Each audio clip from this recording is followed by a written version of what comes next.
अदालत ने गुज़श्ता समात का तहरीरी हुक्मनामा जारी कर दिया। फैसले में चेयरमैन पीटीआई इमरान खान का तिब्बी मुआयना करने वाली टीम में उनके जाती मुआलिज डॉक्टर फैसल को भी शामिल करने का हुक्म दिया गया है, जबकि दौरान रिमांड इमरान खान को अहलिया बुशरा बीवी से बात करने की भी इजाज़त दी गई है।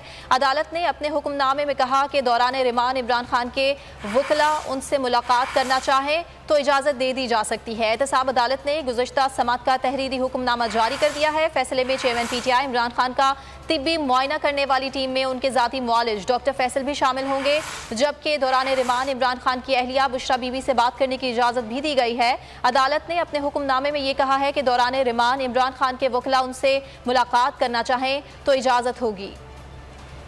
एहतसाब अदालत ने गुज़श्ता समात का तहरीरी हुक्मनामा जारी किया है, जिसके हवाले से हम आपको अपडेट कर रहे हैं। फैसले में जो कहा गया उसके हवाले से आपको बताया ये जा रहा है कि इमरान खान के तिब्बी मुआयना करने के लिए डॉक्टर फैसल जो उनके खास डॉक्टर हैं उनको मिलने का, उनका मुआयना करने का हुक्म दिया गया है, जबकि दौरान रिमांड इमरान खान की अहलिया बुशरा बीबी भी उनसे बात कर सकती हैं, इसकी भी इजाज़त दी गई है। और अदालत ने अपने हुक्मनामे में ये भी कहा है कि दौरान रिमांड इमरान खान के वकला भी उनसे मुलाकात करना चाहें तो इजाज़त होगी।